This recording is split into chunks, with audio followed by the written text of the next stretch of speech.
साकार रूपं परमात्मनाय आत्मस्थितं तत्तव दर्शनं श्री आनन्दसिन्धो स्मरणं तदीशा मधुरोपदेशं शिन्ते दयालु चरणारविन्दे कोटिः प्रणामा बद्धाञ्जलिभ्यो इव प्रार्थनेषां वरदायकायत हस्तदीया शीर्षा सदैव दृष्टिकृपालु शीर्षा सदैव दृष्टिकृपालु। सौभाग्यशाली गुरुमुख सज्जन मंडली, सम्मुख विराजमान श्री श्री 108 श्री परमहंसों के दिव्य श्री दर्शनों को अपने हृदय मंदिर में धारण करते हुए मीठे व ऊंचे स्वर में मिलकर बोलो जयकारा, बोल मेरे श्री गुरु महाराज की जय।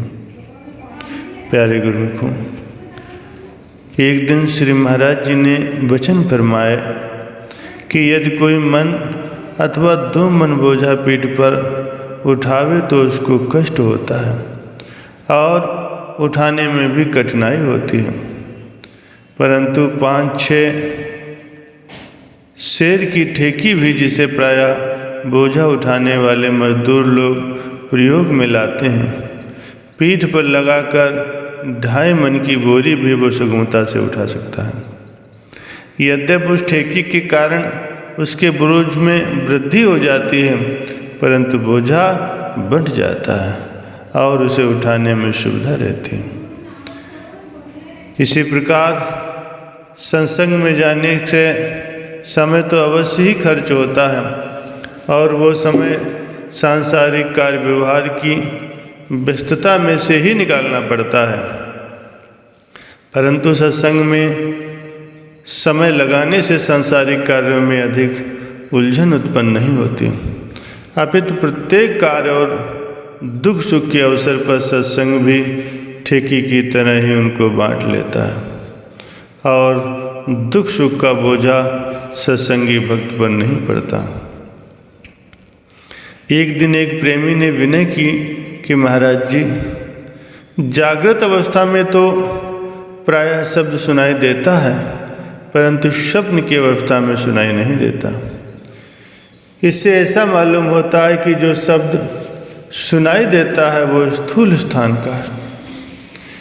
चूँकि जागृत अवस्था की तुलना में स्वप्नावस्था सूक्ष्म है, इसीलिए इस अवस्था में प्रविष्ट होने पर शब्द भी गायब हो जाता है। तो श्री परमहंसदाता दयाल जी महाराज जी ने फरमाया कि जो शब्द सुनाई देता है वह तो उच्च स्थान का ही है। जागृत अवस्था में शब्द के सुनाई देने का कारण ये है कि इस अवस्था में सूरज पर कुछ अधिकार हो गया है और शब्द के स्थान पर सूरज टिकने और ठहरने लगी, परंतु स्वप्नावस्था में चूँकि सूक्ष्म है और सूरज भी बिल्कुल नहीं टिकती, इसीलिए शब्द भी सुनाई नहीं देता। सारा काम तो सूरज के ठहराव पर ही निर्भर करता है। एक बार श्री महाराज जी ने फरमाया कि बात को सुनने और उस पर आचरण करने वाले मनुष्य 3 प्रकार के होते हैं। एक तो सूप के समान, जो अच्छी और सार वस्तु को रखते हैं और कूड़े करकट को फटक कर फेंक देते हैं। इसी तरह से ऐसे मनुष्य अच्छी बात को ग्रहण कर लेते हैं और बुरी बात को त्याग देते हैं। दूसरे हैं चलनी के समान, जो छान कर अथवा सार कर निरर्थक वस्तु को तो रख लेते हैं, परंतु सार वस्तु अर्थात आटे आदि को नीचे गिरा देते हैं। इस प्रकार के मनुष्य अवगुणों और बुराइयों को ग्रहण करके गुणों की अपेक्षा अवगुणों को एकत्र करते हैं।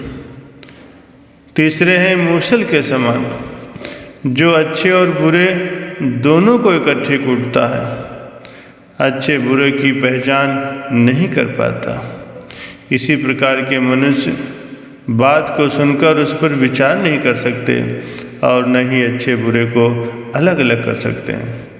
उनसे पूछने पर ये मालूम होगा कि वे कुछ समझे ही नहीं कि यह वस्तु अच्छी है और काम में आने वाली है अथवा बुरी और निरर्थक है। उत्तम मनुष्य वे हैं जो शुभ के समान अच्छे और बुरे, शुभ अशुभ का विचार करके बुरे और अशुभ विचारों का त्याग करते हैं तथा अच्छे और शुभ विचारों को हृदय में स्थान देते हैं। एक दिन श्री महाराज जी ने फरमाया कि उपनिषदों में वर्णन है कि मनुष्य अपनी कामनाओं के अनुसार मृत्यु के पश्चात दूसरे जन्म में उस स्थान पर शरीर धारण करता है जहाँ वे कामनाएं उसकी पूरी हो सकें। कामना अथवा तृष्णा ही मनुष्य को बार बार इस संसार में लाती है। जब तक इस संसार के पदार्थों की कामनाएं और उसके साथ उसकी आसक्ति रहती है, तब तक वह उन कामनाओं को पूरा करने के लिए यहाँ आना अर्थात जन्म लेना उसका अनिवार्य है। कामना मन की एक ऐसी शक्ति है जो अपने आकर्षण से मनुष्य को वहाँ ले जाती है जहाँ उसके पूरा होने का सारा सामान उपलब्ध है। यदि किसी मनुष्य से पूछा जाए तुम यहाँ क्यों रहते हो, तो निसंदेह ही वो यही उत्तर देगा कि यहाँ कुछ संबंधों के सामान ऐसे हैं जो अन्य स्थान पर जाने से रोकते हैं। यद्यपि कुछ दिनों के लिए व्यवसायिक आवश्यकता के लिए अथवा सैर सपाटे के उद्देश्य से अन्यत्र जाने का संयोग होता भी है, परंतु संबंधों के कारण घूम फिर करके वह व्यक्ति पुनः अपने ठिकाने पर लौट आता है। इस प्रकार जब तक इस संसार के संबंध मन में विद्यमान है, उस समय तक मनुष्य को यहाँ आने की आवश्यकता ही रहती है, अर्थात उसे जन्म मरण में आना ही पड़ता है। इसीलिए उचित यही है कि महापुरुषों के द्वारा बतलाए गए अभ्यास की कमाई करके अपनी सूरत को इतना पवित्र कर लिया जाए कि उसमें कामनाओं और इच्छाओं की गंदगी शेष न रह पाए, तभी वो व्यक्ति जीवन मुक्त हो सकेगा। श्री परमहंस दाता दयाल जी महाराज जी ने ये श्री वचन हम जीवों के कल्याण के लिए फरमाए हैं। आप सभी प्रेमी जन श्रद्धापूर्वक इन वचनों को श्रवण करें, इन पर मनन करें और इन्हें आचरण में ला करके अपने जीवन का कल्याण कर लें। यही हमारी हार्दिक कामनाएं हैं।